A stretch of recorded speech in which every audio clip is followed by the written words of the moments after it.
பொய் சொல்லியே இந்த நாட்டிலே ஆட்சியை பிடித்தவர்கள் திராவிட முன்னேற்ற கழகத்தை சார்ந்தவர்கள். அவர்களுக்கு சரியான சவுக்கடி கொடுக்கக்கூடிய சம்பவம். உண்மையிலேயே இந்த மும்மொழி திட்டம் என்பது ஏழை மாணவர்கள் முன்னேற்றத்திற்குண்டான அறிவியல் கல்வி மற்றும் பல்வேறு வசதிகளை அடங்கியது என்பதை இந்த திராவிட முன்னேற்ற கழகத்துடைய பொய் பிம்பம் அகற்றப்படும் என்பதை திமுக இப்போதைக்கு வந்து பீஸ் போன பல்பு. அவங்களுக்கு வந்து முன்னாடி பார்த்தீங்கன்னா உங்களுக்கு திராவிட முன்னேற்ற கழகம் நேரடியாக சண்டை போடாது. திராவிட முன்னேற்ற கழகம் என்ன பண்ண, திகாவை அனுப்போம், கம்யூனிஸ்ட் அனுப்போம், காங்கிரஸ் அனுப்போம், நாம் தமிழர் அனுப்போம், இது மாதிரி உதிரி கட்சியில் அனுப்பிச்சு சண்டை போட வைக்கும். திராவிட முன்னேற்ற கழகத்துடைய ஏமாற்று அரசியல் நிச்சயம் துளைத்து இடையப்படும் என்பது உண்மை.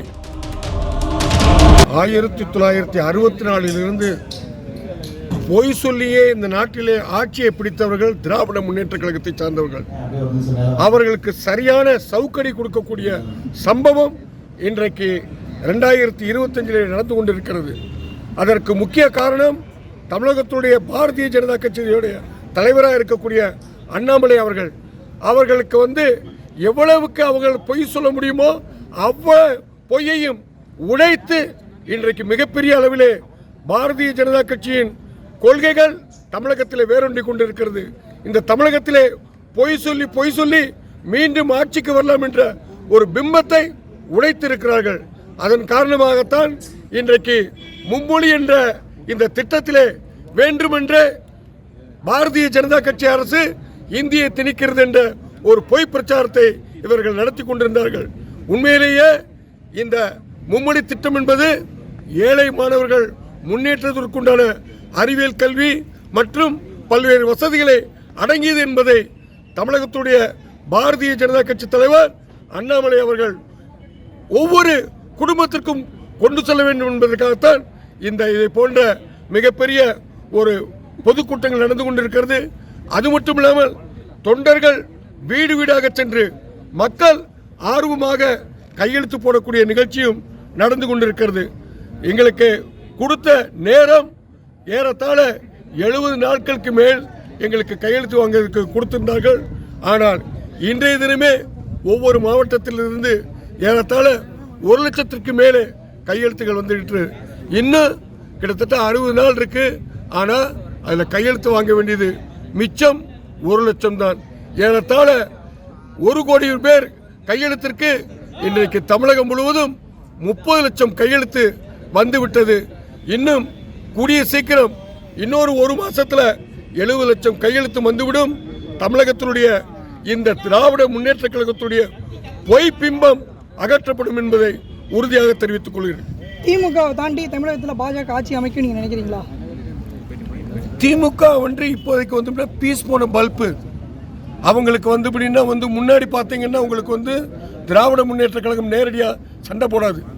திராவிட முன்னேற்ற கழகம் என்ன பண்ண, திகாவை அனுப்போம், கம்யூனிஸ்ட் அனுப்போம், காங்கிரஸ் அனுப்போம், நாம் தமிழர் அனுப்போம், இது மாதிரி உதிரி கட்சியில் அனுப்பிச்சு சண்டை போட வைக்கும்.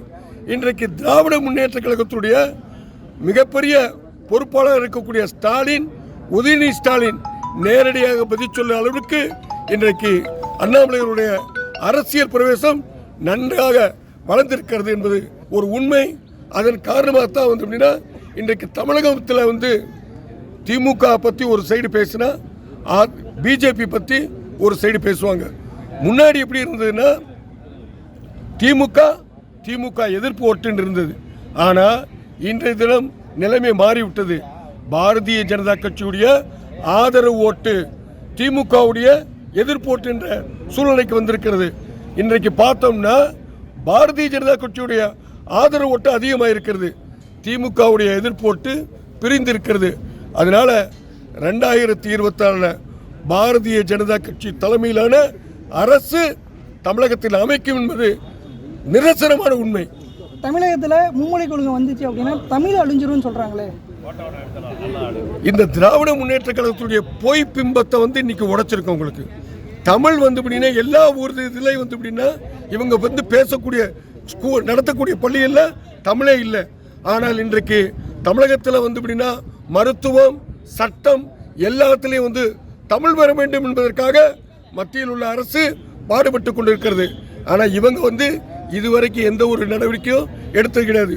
உதாரணமாக சொல்ல போனால் வந்து அப்படின்னா மேற்கு வங்காளத்தில் வந்து வங்காள மொழியில் வந்து மருத்துவம் சட்டம் கொண்டு வந்தவர் வந்து அப்படின்னா ஷாம் பிரசாத் முகர்ஜி.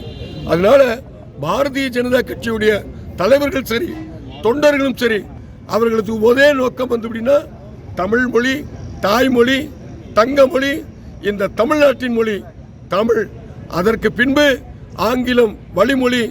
இன்னொரு மொழி எதுக்குன்னா நாம் வந்து அப்படின்னா வெளியில் போகும்போது நம்மளுக்கு வந்து உறுதுணையாக இருக்கக்கூடிய அளவுக்கு ஒரு மொழி வேண்டும். அதற்காகத்தான் மும்மொழி திட்டத்தை நாம் ஆதரிக்கிறோம். இது வெறுனே வந்து மும்மொழி திட்டம்ங்கிறது ஏதோ 3 மொழியை கற்றுக் கொடுக்கணுங்கிறது கிடையாது. ஏஐ இன்டெலிஜென்ஸ் என்று சொல்லக்கூடிய மிகவும் முன்னேறிய விஞ்ஞானமும் அந்த மாணவர்களுக்கு கிடைக்கும். அவர்களுக்கு வந்து அப்படின்னா ஆய்வகங்கள் கிடைக்கும், விளையாட்டுக்கு உண்டான பயிற்சிகள் கிடைக்கும். இது மாதிரி பல்வேறு வகையில் வந்து மாணவர்களுடைய திறமைகள் அறிவை வளர்த்தக்கூடிய திட்டம்தான் NEP-யை தவிர இது வெறும் வந்து அப்படின்னா 3 மொழி திட்டம்ங்கிறது கிடையாது. இந்த மாநாட்டுனால வேற ஏதாவது மாற்றம் வந்து இங்க தமிழகத்தில் எதுவும் நடக்கும் நினைக்கிறீங்க இந்த பொதுக்கூட்டத்தின் மூலியமா? நிச்சயமான முறையில் ஒரு விஷயம் உண்மையுமே திராவிட முன்னேற்ற கழகத்துடைய ஏமாற்று அரசியல் நிச்சயம் துடைத்து இடையப்படும் என்பது உண்மை. ரொம்ப நன்றி.